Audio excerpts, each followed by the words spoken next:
Welcome to the Lubar Executive Education podcast. In this episode, we'll be talking about the importance of focusing on your strengths as a leader. With me today is Alec Pearson. Alec is a strengths and core energy coach that spends his time helping individuals, ranging from recent graduates to senior executives, develop leadership skills and grow their careers. Alec also helps individuals who are experiencing stress, anxiety, burnout, and individuals who want to transition into a new career. Alec works with organizations to help them strengthen their culture and improve team productivity and employee engagement. He's also a guest lecturer at a couple of universities based in the UK, teaching and coaching undergraduates and postgraduates within the areas of leadership and professional skills development. Welcome, Alec. It's great to have you on the show today. Oh, thank you very much, Mike. And thank you very much for inviting me onto the podcast. It's a pleasure. I think it's going to be a great conversation. To get us started, can you talk about what is strength and core energy coaching? Okay, Mike. Two interesting differences between strengths and energy coaching. Strengths-based is an approach that focuses more on identifying and leveraging an individual's unique strengths and talents. So it's not focused so much on their weaknesses or thinking about areas of improvement. It's about thinking, well, what are your strengths and how can we make those strengths stronger to help you in what you're looking to do? And I use an assessment tool from Gallup called Clifton Strengths with my clients, and this gives us their 34 strengths in order, and typically we're looking at and focusing on the top 10 strengths that come from that report. But what I love about strengths-based coaching, I believe it shifts the narrative, because when I'm working with clients and I say to them, tell me something about yourself, typically they'll start talking about their weaknesses, or that's the first thing that comes to our mind. But with strengths-based, I'm saying, look, let's park your weaknesses. I'm not interested at this stage. What I want to focus on is why you are so good and what are you good at? And then we continue that conversation from that point. Now, energy coaching or core energy coaching it's a really good tool or kind of process to help individuals or clients identify what are the energy patterns that they're experiencing at any given time. Now, it could be, typically we see our energy levels are influenced by our emotions, could be impacting how we behave, and actually on our thought process. Because what we typically see is if we're stressed and we're tired, that's what we call catabolic energy. And we see things very differently, typically in a more negative light. And my role as a core energy coach is to dig into that and think, okay, if you're getting catabolic energy, what is causing that? What is the underlying actions or things that are happening or what you're thinking that is causing that to go on? So for me, I need to get into the core beliefs of the client and understand what is shaping their perspectives and really how they're seeing everything as a whole. And then we try and think, right, okay, why are you seeing things in that certain way? I really like the combination of looking at strengths and then your energy as well. And I was fortunate enough to be exposed to the Strengths Finder from Gallup earlier in my leadership journey, and it was a huge eye-opening moment for me. So everything you're saying resonates really strongly with me. Can you tell us a little bit about how you got started helping leaders? Well, it was a passion I identified about 15, 16 years ago when I moved into senior management. I discovered then the part I loved the most about managing was actually developing my teams and trying to get my team members to their highest potential, to where I believe they could go. And it was such an eye-opening for me at that time. And my finance director at the time had said, look, Alec, you've been working in IT for 18 years. You spent a lot of time in this area. Why don't you undertake an MBA, learn more about the business? So I thought, okay, but what that enabled me to do by doing my MBA was for me, well, understanding about business, but actually allowed me to follow my true passion. which I'd identified, which was all about developing people, developing individuals. So after I completed my MBA, I set up my own training company, and I used to teach, participants around the areas of leadership, business, and professional skills. But recently I've moved into coaching because I've been doing teaching for about 10 years and something was missing for me. I spent a bit of time reflecting, what is this part that's missing for me? And it was I wanted closer relationships with those I was developing. And coaching provides that. It provides that safe, confidential space where I get so much more time to work with someone and look and get them to where they want to get to. And that's how I ended up moving into this sphere of leadership and career coaching. For me, it's all about, I understand where you're coming from, lived it, been through it, taught it. What can I do for you now? How can I partner with you to get where you want to get to now? What themes are you seeing with today's leaders when it comes to what is influencing them and what's holding them back? What I'm seeing from clients, but what I'm also seeing in the, reading around the whole area at the moment, constant disruptive change is really starting to become the norm. If you think back over the past 3 years, we've had disruption and impact from the pandemic. One of the big areas there was this move to remote hybrid working, the challenges that came up from that, and the challenges that are still there today. But if we also look, there's other things coming through there. And what I'm also hearing from my clients is all this disruptive change is becoming very complex because we've got this rapid technological change. There's a lot of chat now about AI, chat GPT, how's that impact our organization? How is it going to impact our staff?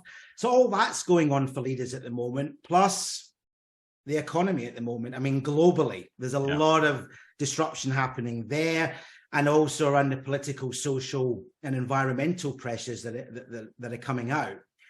The other interesting thing that's coming through with my clients now is this changing workforce demographic. So we're starting to see Gen Z coming into the workplace, and they've got their own values. They've got their own thoughts and attitudes about what should be happening and what they're expecting. But there's another interesting aspect as well, which we've been seeing over 10 years, but I think it's starting to become more and more to the fore now when we think about all these other changes that's happening. And at C-suite in particular, we are seeing now that organizations are saying, actually, what we need from you as this leader is a greater emphasis on social skills. Not so much on the operations side, but it's social skills. So they're having to juggle and think about all these things that are going on. And from what I hear from my leaders, they want to reflect back and think, right, well, I know what I've done in the past has worked, and I want to keep continuing to do that. But if things are changing so fast, then it's the kind of analogy of, well, what succeeded in the past is no longer a guide to what's going to succeed in the future.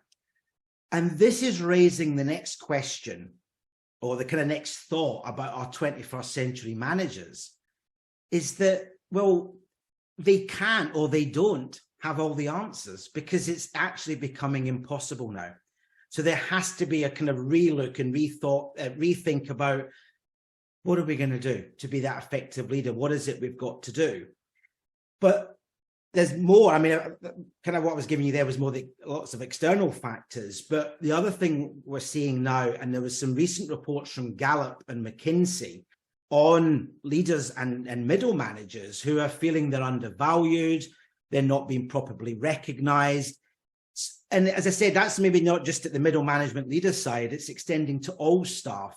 And there's this general disengagement that's going on. And employees who want more recognition, they want more reward. Some of this is down to lack of communication. They see as a lack of empathy and trust from their leaders and managers. So we've got all these internal things happening at the same time. And I think if I look back at my clients and I was to summarize all of this in one, it would be that they're just saying we're overwhelmed. How do we deal with this? I mean, it's quite interesting. And a couple of heads of departments I was working with recently, because of all this that's going on, they're forgetting how to do what we might call some of the basics. You know, I can't remember what's the best way to communicate? And I'm struggling to manage my time. And, it's easier to say yes than no, because I don't want the hassle of saying no, and then I've got to fight the cause. So we're kind of losing some of our professional skills that we've been taught as productive and helping us. And we're starting to, we're not doing that as much. It's all around this kind of constant battle without any respite to some degree. So I think if we think about that's what's happening at the moment, what does that leader need to do to refresh themselves? How do they get that motivation back? How do they get that energy back to then think, right, I understand what's going on. I've got to sit back. I've got to redo this. I've got to rethink about how I best do this. Yeah, we're seeing a lot of the same type of stuff here on our side of the pond. And one of the things I see most often is that leaders feel they need to work on their weaknesses and eliminate every single one of them. What do you say to people who think that they need to be good at everything?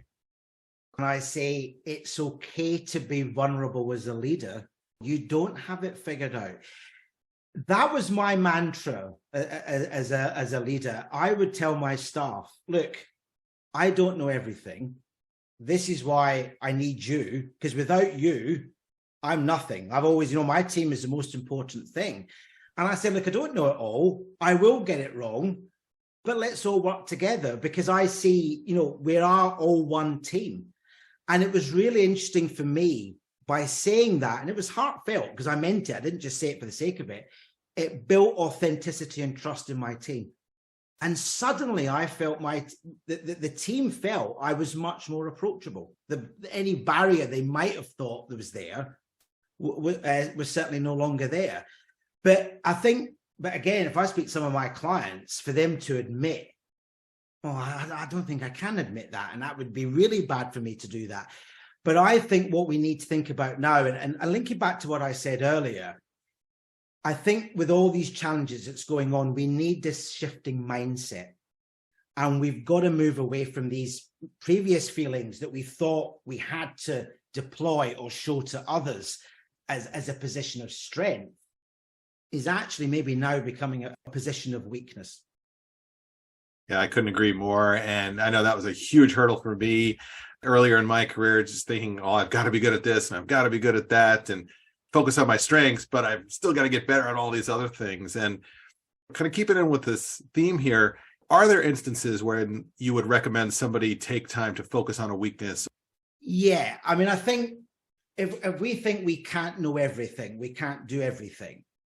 So what this is bringing back to what I like about the kind of strengths-based approach, that if we understand what our strengths are and our top strengths, how can we use those strengths to mitigate our lesser strengths?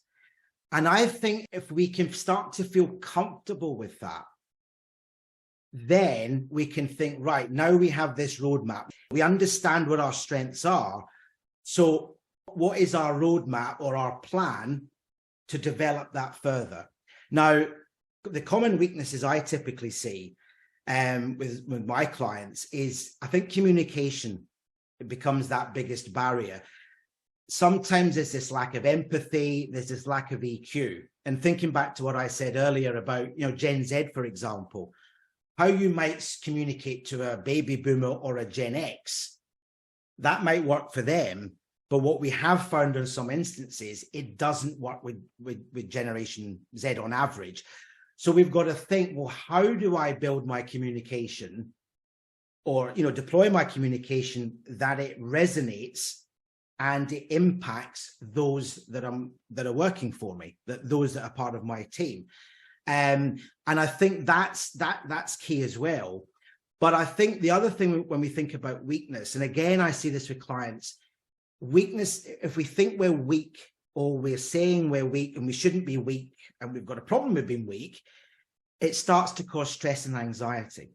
And when we have stress and anxiety, the lack of confidence comes in. And typically, many of us are good at seeing when someone is lacking confidence. And when they are, we think, are they actually good at what they're doing? Because it's how we portray ourselves is key, particularly for leaders. We've got to be someone that people want to follow, that people want to respect.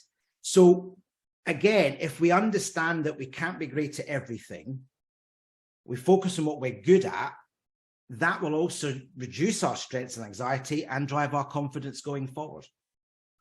Yeah, it's totally brilliant. And, we can't be great at everything. And I know I've had to learn certain things just to open up some opportunities. And I've had to build maybe proficiency. Maybe it's not going to be a strength for me, but definitely a proficiency in something so I can mitigate that area that I'm not as strong in. I mean, the other thing I think is interesting there as well, I think part of the issue, and again, this is what I see from clients, if you were to question, okay, so why are you concerned about that weakness? How does it relate to your job? And sometimes we find out that those weaknesses are not related or are not needed in their job. So we can say, well, let's park that then, because it's actually not a bigger thing as you thought. But again, it's just thinking what weaknesses are relevant to my job, what, as a result, so what do I need to then resolve and forget the other ones, because we can't deal with everything at once. So what, in your opinion, are some of the key things leaders should be doing regularly in order to have success maximizing their strengths and maintaining good levels of energy at the same time? Successful leaders, for me, truly understand their strengths and the top strengths that are required for their particular leadership style or the role of their organization they're in. There's an acceptance there to say, okay, I understand what my strengths are, but it's about making that plan to make those strengths stronger and think, okay, if I made a number of strengths or my top 10 strengths stronger, what other advantages does that therefore give me? i.e., where does it mitigate my lesser strengths? And this is the whole premise of, when we're using, for example, Clifton's strengths, that's what the whole kind of theme of Clifton's strengths is to say, look, focus on these top 10. That's where you're going to get that success going forward. But there's other aspects there as well, because if we think about some action plans about how we make strength stronger, one of the other things that I'm seeing with leaders now is that there's more and more of a demand for them to manage always. So we've got up and down and sideways. As actually, there was a report from the Chartered Management Institute in the UK just last week, and this researcher called it's now what we call political quotient, being able to manage at all different levels. But the other thing as well that leaders should be doing to keep success and thinking about their strengths is thinking, right, okay, how do I utilize these strengths to improve my time management? How do I utilize them to start delegating more, to start understanding my team more? But when you think about developing our strengths, there's got to be a time for continuous learning. And I think the reason I'm mentioning there about time management is, and it's a question for all leaders, how many hours per week do you get to sit back on your own and reflect and think, not just about what's happening in your role, but what's happening with you? It's this self-analysis. I speak to a number of leaders and they're saying they're just not getting the time to do this.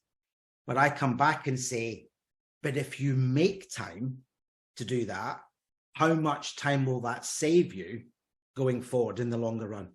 I think you articulated that perfectly. And I could think back to my days in corporate America, and all I would tell myself is, I wish I had time to think. I wish I had time to just stop. And that was an excuse. I had to do it myself. And once I started doing that, things really changed. As we're talking about, kind of getting better and working on our strengths here, what types of measures do you recommend people use to tell if they're maintaining their strengths or getting better at them? Key for me, and this is really a key part of the coaching process, and this is what I'm doing with clients, I'm asking them to journal, to spend that time writing down, maybe 5-10 minutes at the end of each day. What do you think was working well for you today? Where did you use your strengths and where did it give you an advantage? Are you now starting to see, as you're developing your existing strengths, are you starting to see improvements in your lesser strengths? Thinking about obstacles they overcome. And I think with a journal, this is something we keep for 6 months, a year.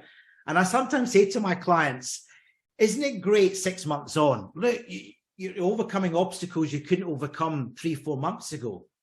Do me a favor, go back to your journaling article or what you wrote back 3-4 months ago. See what you said then, and then think about see what you're saying now. And it's amazing. And this, again, it's what I love about coaching, is seeing that client feeling so motivated to think, wow, I wouldn't have written these things months ago, but now I am.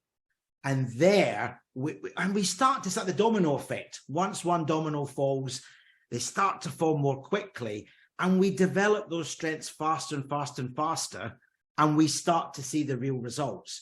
So that's one key aspect for me about strengthening our strengths. But there's another aspect here as well. I think for journaling to work, right, and we talked earlier about self-reflection, I think it's also key that our leaders have this learning mindset. As I mentioned earlier, if we're starting to accept who we are, which is key, understand the strengths we've got, but then think, right, what else do I need to learn?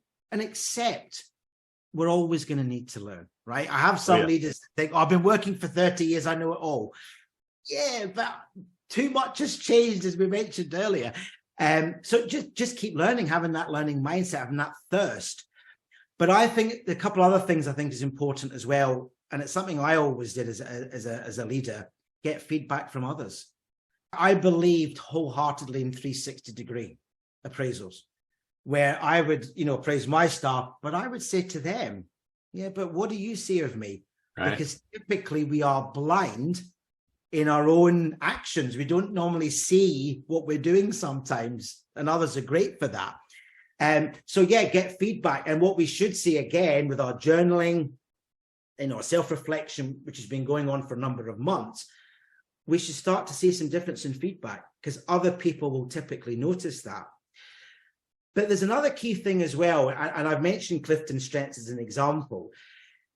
What is great about tools like Clifton Strengths, I could take my test 6 months ago. And depending on the work I've been doing and focusing on developing my strengths, if I was to take the test again today, or for example, in another 12 to 18 months, you might see a change. And in fact, your top 10 strengths might well be changing because of this focus on yourself and this need to develop yourself. So that's another aspect. But I think, again, what's important, and again, we're seeing a lot of this now, a lot of discussion on this now, is pushing yourself out your comfort zone. There's always going to be new things that we as leaders need to do or need to try. Push yourself out. You might well be surprised at the result, but typically we go into fear mode. Oh, I've never done that before. How will that be as a result? But you might well be surprised. And what have you got to lose typically? Very true. And I think a lot of learning as an adult comes from when you're just a little bit out of your comfort zone. Not so much where you're panicked and you're shutting down, but just a little bit out of your comfort zone. You're going to see things a little differently. And I think all the stuff you're just talking about there, great advice, great tactics, great strategies for improving yourself. So our main audience is the high potential leader. And when they set out to do a development plan, it starts to get pretty unwieldy fast. So what is realistic, in your opinion, when it comes to building a development plan, and how much is too much? Great question. This, I believe, depends on the individual and how they believe, well, what's realistic for them in how they actually, build this development plan. And one of the things I discuss with my clients is developing or suggesting for them to develop what we call a mastery orientation mindset. So this is referring to the desire, number one, that we want to continually develop ourselves in the best we can be. But actually key here is thinking this is not just about getting quick wins. It's about thinking for the much longer term. And if there are areas that we know we want to achieve, and we put this into development plan, and the client says to me, well, okay, I want to get that done in 3 months. But I'll question, why do you believe that will take you 3 months? Why are you not saying 6 months or 9 months? Because it's getting into the client's mindset to think, what is driving the date or their kind of initial timescales? Where's that coming from? And when you start to ask more questions and you start to think about the dependencies and the milestones that are required to get to that particular, plan or to execute that plan, it then starts to open the mind to think, oh yeah, never thought of that. Oh, that's interesting, because that's now what you've said there, that's going to take longer than I initially thought. Because the other thing I typically see from some of my clients, they build a development plan based on best case scenario. But I come in, I'm Mr. Risk Management. I've always loved risk management. And I say, yeah, but what if X happens and Y happens and Z happens? Have you thought about that? What's the plan B, C, D? I'm throwing as much in, never to be pessimistic, but just to be realistic, to say, look, think about all of this, but also, and key to this, think of yourself. If you didn't reach that milestone in 3 months, but it was 6, is there a problem with that? Is that going to make much difference? Because would it not be better to reach that milestone where you're 100% comfortable, where you believe you're now ingraining new habits? Because that's the other thing. The longer we work on something, we've got to think about habit forming, because we might have to unlearn some previous habits we've had for many years, but that takes time. And again, it comes back to master orientation. What's the rush? Do it slowly, one small step at a time. We learn much more from that. We're much calmer. It's more realistic. And typically, we'll get more success at the end. Yeah, as long as you get there and you're moving forward, the time doesn't really matter as much. And if you set too aggressive of a time frame, then you could be creating more stress, leading to anxiety, leading to burnout and things like that, which we don't want. I think there's another thing we've always got to remember as coaches, particularly if we're in the leadership and career side.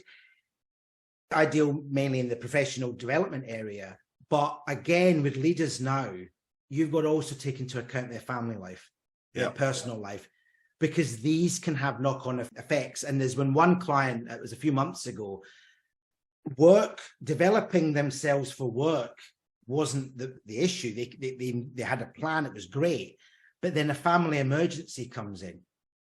And that completely changes the whole plan. So I guess, the other thing is when we're building that development plan, it's not just the professional side we've got to consider, it's also our personal side as well, and any impacts from, our family. Yeah, absolutely. So before we wrap up this episode, what advice or final thoughts would you like to share with our audience? I think the key is to reflect, sit back, get away from everything, to understand who you are, understand your strengths, and be proud of the strengths that you've got. And again, this is about accepting, as I mentioned, accepting who you are, but also, and don't be afraid of that. One great piece of advice I was given years ago when I set up my business my training business for the first time, when I was ever thinking about myself and business strategy, he said to me, Alec, go away for 2 days. Leave the house, go to somewhere completely a different environment. And for me, that made such a difference to my creativity, that I've been able to think about who I am, to see things from a different perspective, and it re-energized me, which was absolutely key. So yeah, I think that for me is key. Don't be afraid to not know everything, but, build that strategic plan now. Because I think the other thing I see is that we're so wrapped up in what's going on. The months and years fly by, and then we sit back and 5 years later and go, where did the last 5 years go? I'm still in the position I'm in today. I think we've got to take action. We've got to be, it's something we need to do, as I say to my clients and I say to myself, we do that now, what benefits will that give us going forward? I love it. Alec, thank you so much for taking time in your schedule to share your advice and share your story with our audience. If anybody's interested in learning more from you, where can we point them to? Well, my LinkedIn page, which is the usual LinkedIn address with Alec Pearson Coach at the end. Please email me. I'd love to please get in touch via LinkedIn or via email. My email address is alec@alecpearsoncoaching.com. I'd love to understand, your visions, goals, what you're looking to achieve, and any challenges you're going through at the moment. But also you've got my website, which is alecpearsoncoaching.com. Wonderful. I'll add information about all three of those into our show notes for easy access for everybody. In closing, I'd like to take a moment and thank our listeners. We wish you the best of luck as you move forward on your leadership journey. Please check back regularly for additional episodes.